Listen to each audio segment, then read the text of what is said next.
Get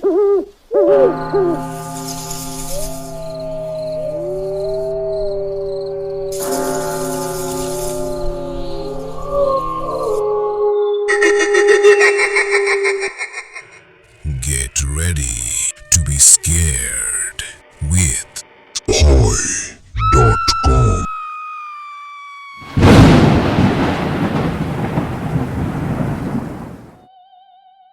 আমরা প্রায়ই বলি আমার শরীর, আমার মন, কিন্তু কখনো কি ভেবে দেখেছেন এই আমিটা আসলে কে? আমরা বিশ্বাস করি আমাদের শরীরের উপর একমাত্র আমাদেরই অধিকার। হাত নাড়াচ্ছি, কথা বলছি, সবই আমার নির্দেশে হচ্ছে। কিন্তু যদি এমন হয় আপনার শরীরের স্টিয়ারিং হুইলটা অন্য কেউ ধরে বসে আছে, আর আপনি শুধুই পেছনের সিটে বসা এক অসহায় যাত্রী। Get ready to be scared with Bhoy.com. Hello everyone, আসসালামু আলাইকুম। আপনাদের অনেক অনেক স্বাগতম Bhoy.com ইউটিউব চ্যানেলে। আশা করি আপনারা সকলেই অনেক ভালো আছেন এবং সুস্থ আছেন। ঘড়িতে এখন সময় 12:01, আর আমরা আবারও আপনাদের মাঝে নতুন আরও একটি এপিসোড নিয়ে ফিরে এসেছি। আমরা বারবার এভাবেই ফিরে আসতে চাই আপনাদের মাঝে, আর সেজন্য আপনাদের সহযোগিতা খুবই প্রয়োজন। আমাদের ঘটনাগুলো যদি আপনাদের ভালো লেগে থাকে তাহলে চ্যানেলটি লিংক শেয়ার করুন আপনাদের বন্ধু বান্ধব এবং পরিচিতদের সাথে। চ্যানেলটি সাবস্ক্রাইব করার অনুরোধ রইল আপনাদের কাছে। আর কথা না বাড়িয়ে আমরা চলে যাব ঘটনায়। আশা করি আজকেও শেষ পর্যন্ত আমাদের সাথে থাকবেন। আসসালামু আলাইকুম, আমি আরমান। আমার গ্রামের বাসা নেত্রকোনা হলেও বর্তমানে আমি ঢাকার বাসিন্দা। আমার নিজের সাথে ঘটে যাওয়া একটি সত্য ঘটনা শেয়ার করলাম। যদি ভালো লাগে তাহলে পড়ে শোনাবেন। কালো জাদুর নাম তো আমরা সকলেই শুনেছি, কিন্তু আপনারা কি কখনো রুহানি বশীকরণ বা আত্মার দখল কালো জাদুর নাম শুনেছেন? ঘটনার সময়কালটা ছিল 2010 সাল। আমার 30তম জন্মদিন উপলক্ষে বাসায় ছোট্ট একটা আয়োজন করেছিলাম। অনেকের কাছ থেকে বেশ কিছু উপহারও পেলাম।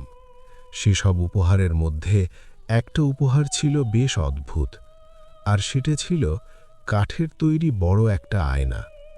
আয়নাটা আমার বেশ পছন্দ হলো, কিন্তু যে ব্যক্তি আয়নাটা দিয়েছে তার কোনো নাম লেখা ছিল না। আমি ভেবেছিলাম হয়তো কোনো শুভাকাঙ্ক্ষী দিয়েছে। আয়নাটা আমি আমার বেডরুমে টাঙাই। এর প্রায় সপ্তাহখানেক পর থেকে আমি একটা অদ্ভুত জিনিস খেয়াল করি। ঘড়িতে রাত 3:04, ঠিক এই সময়ে আমার ঘুম ভেঙে যায় প্রতি রাতে, কোনো কারণ ছাড়াই। না কোনো দুঃস্বপ্ন, না কোনো শব্দ। হুট করে চোখ খুলে যেত, আর চোখ পড়ত সোজা সেই আয়নাটার দিকে। আমি প্রথম পাত্তা দিইনি বিষয়টিতে। ভেবেছিলাম অতিরিক্ত কাজের চাপে হয়তো এমন হচ্ছে, কিন্তু ব্যাপারটা ভয়ঙ্কর দিকে মোড় নেয় এক রাতে। সেদিন রাতেও 3:04 আমার ঘুম ভেঙে যায়, কিন্তু সেদিন আমি নড়তে পারছিলাম না। আমরা যাকে স্লিপ প্যারালাইসিস বা বোবায় ধারা বলি, ব্যাপারটা অনেকটা সেরকমই ছিল। হঠাৎ আমি অনুভব করলাম আমার মস্তিষ্কের ভেতর কেউ যেন ফিসফিস করে কথা বলছে। খুব স্পষ্ট, ঠান্ডা গলায় কেউ আমার মস্তিষ্কের ভেতরে নির্দেশ দিচ্ছে, খাট থেকে নামো আরমান। আমি চাইছি শুয়ে থাকতে, আমার মনও বলছে না, আমি নামব না, কিন্তু আমার শরীর যেন শুধুমাত্র মস্তিষ্কের কথাই শুনছে। আমি নিজের অজান্তেই উঠে দাঁড়ালাম। ব্যাপারটা অনেকটা এমন যে ঘুমের মধ্যে আমরা ভয়ঙ্কর কোনো স্বপ্ন দেখলে ভয় পাই, কিন্তু আমরা জানি যে এটা স্বপ্ন। ঠিক তেমন। ভাবুন একবার, আপনি সম্পূর্ণ সজাগ, আপনার বুদ্ধি কাজ করছে, আপনি চিৎকার করে কাঁদতে চাইছেন, কিন্তু আপনার শরীর রোবটের মতো অন্য কারো নির্দেশ মেনে চলছে। আমি বিছানা থেকে উঠে আয়নাটার সামনে গিয়ে দাঁড়াই। আয়নার সামনে দাঁড়িয়ে আমি নিজের প্রতিবিম্বের দিকে তাকাই। কিন্তু এটা কে? এটা কি আসলেই আমি? আমি দেখলাম আয়নার ভেতরের প্রতিবিম্বটা হাসছে, কিন্তু আমার নিজের ঠোঁট বন্ধ।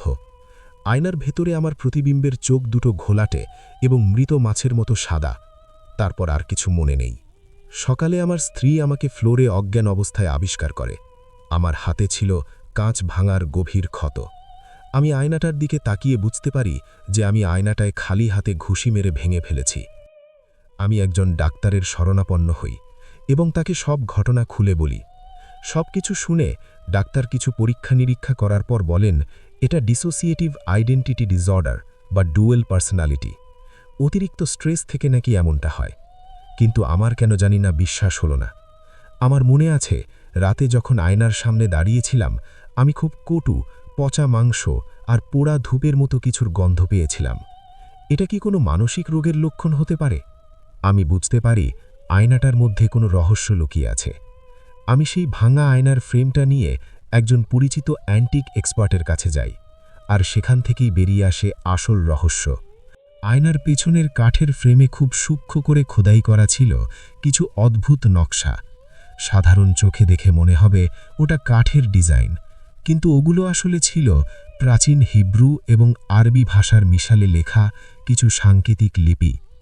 পরিচিত অ্যান্টিক এক্সপার্ট তিনি আমাকে বলেন, এগুলা প্রাচীন মানুষেরা কালো জাদুতে ব্যবহার করত। কালো জাদুর জগতে একে বলা হয় বাইন্ডিং স্পেল। তিনি আমাকে একটা তান্ত্রিকের খোঁজ দিয়ে তার সাথে দেখা করার পরামর্শ দেয়।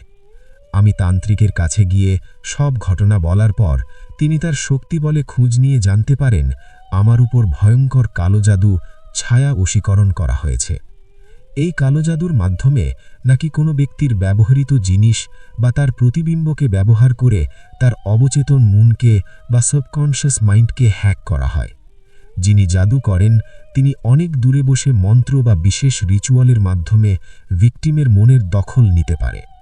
তান্ত্রিকের কাছ থেকে এসব শোনার পর আমার মাথায় একটাই প্রশ্ন ঘুরপাক খায়, কে পাঠিয়েছিল সেই আয়না, আর কেনই বা আমার উপর এমন ভয়ঙ্কর আক্রোশ?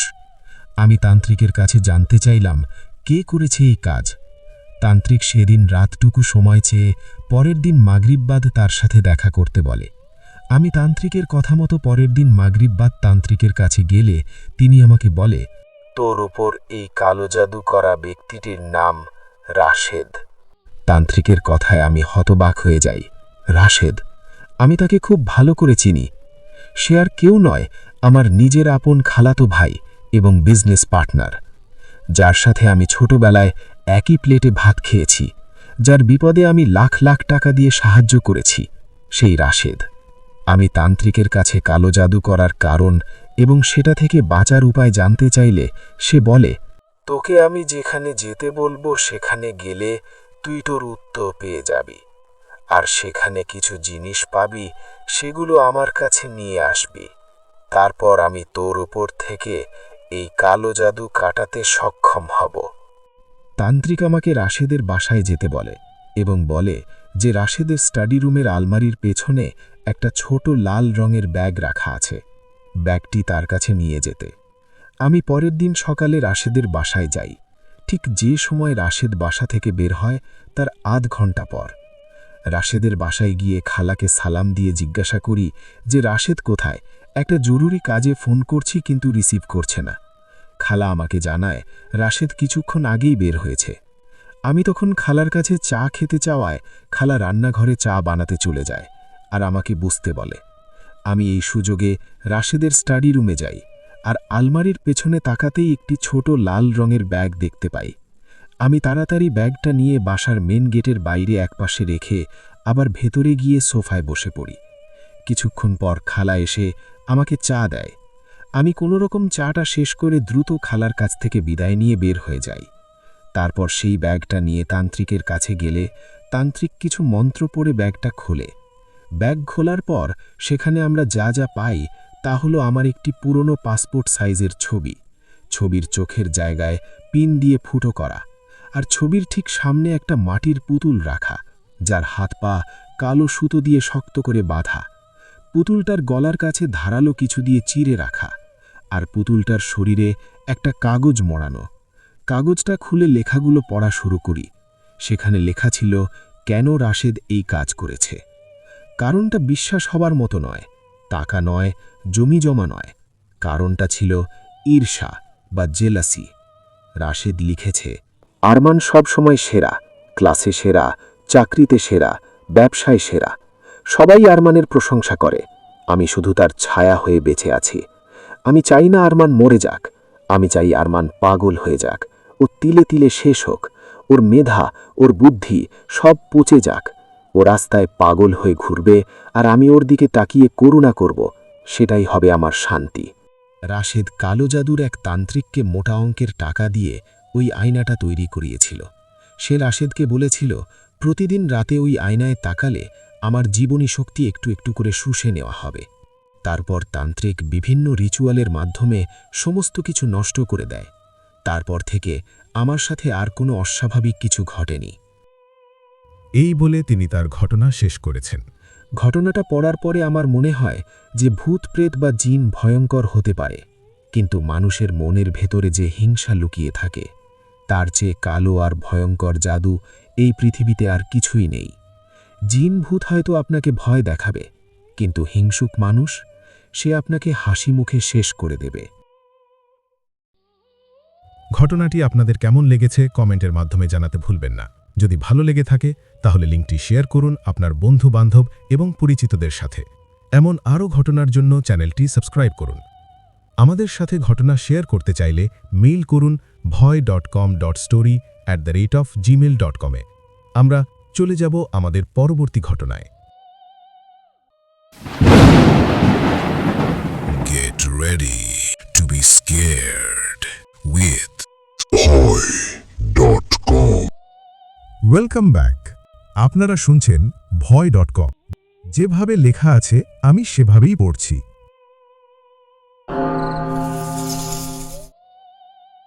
আসসালামু আলাইকুম। আমার নাম রাশেদ আলম।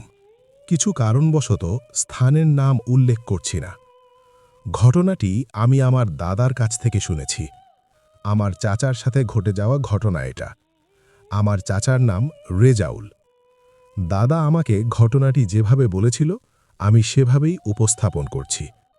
বলছেন দাদা, ঘটনাটা ১৯৯৫ সালের। রেজাউলের বয়স তখন ১৭ কি ১৮ হবে। সেদিন আমাদের পাশের গ্রামে এক বিরাট ওয়াজ মাহফিলের আয়োজন করা হয়েছিল। বিখ্যাত এক হুজুর আসবেন শুনে রেজাউল সেদিন বিকালে একাই চলে যায় মাহফিলে। মাহফিল শেষ হতে হতে অনেক রাত হয়ে যাওয়ায় কোনো ভ্যান না পেয়ে সাথে থাকা একটা পুরনো সিলভারের টর্চ জ্বালিয়ে একাই বাড়ির পথে হাঁটতে শুরু করে রেজাউল। ঘড়িতে সময় তখন রাত ৯:১০। তখনকার সময় গ্রাম বাংলার রাত মানেই ছিল এক নিশ্ছিদ্র অন্ধকার আর ঝিঝি পোকার একঘেয়ে ডাক। এখনকার মতো ঘরে ঘরে বিদ্যুৎ ছিল না। সে সময় রাত ৯টা মানে অনেক রাত। গ্রামের মানুষ ততক্ষণে শেষ রাতের ঘুমের প্রস্তুতি নিত। দুই গ্রামের মাঝখানে প্রায় ১ মাইলের মতো বিশাল হাওড়, আর তার পাশ দিয়ে সরু মাটির রাস্তা ধরে টর্চ জ্বালিয়ে হাঁটতে লাগল রেজাউল। রাস্তার দুপাশে ঘন ঝোপঝাড় আর বিশাল বিশাল গাছ। রেজাউল যখন হাওড়ের মাঝপথে আসে তখন পেছনে কারো হাঁটার শব্দ পেয়ে একটু থমকে দাঁড়ায়। থমকে দাঁড়ানোর পর আর কোনো শব্দ শুনতে পায় না। মনের ভুল ভেবে আবারও হাঁটতে শুরু করে রেজাউল। কিছুক্ষণ পর আবারও পেছনে কারো হাঁটার শব্দ পাওয়ায় রেজাউল ভাবে গ্রামবাসীর কেউ মাহফিল থেকে ফিরছে হয়তো। সে পেছনে টর্চের আলো ফেলে, কিন্তু কাউকে দেখতে পায় না। রেজাউলের বুকটা একটু ধক করে ওঠে এবার।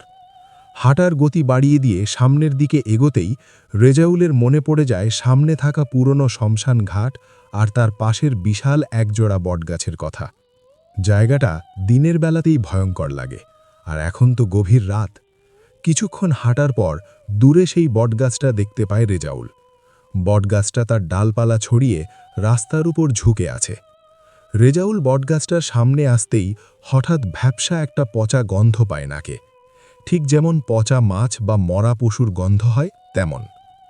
হঠাৎ রেজাউলের চোখ যায় বটগাছটার একটা নিচু ডালের দিকে। সেখানে কুঁজো হয়ে বসে আছে এক নারী মূর্তি। পরনে তার ধবধবে সাদা কাপড়, কিন্তু মুখটা দেখা যাচ্ছে না। নারী মূর্তিটার পা দুটো ঝুলে আছে রাস্তার উপর। ভয়ে রেজাউল চিৎকার করতে চাইল, কিন্তু গলা দিয়ে কোনো স্বর বের হলো না। মনে হলো কেউ কণ্ঠনালী জোরে চেপে ধরেছে।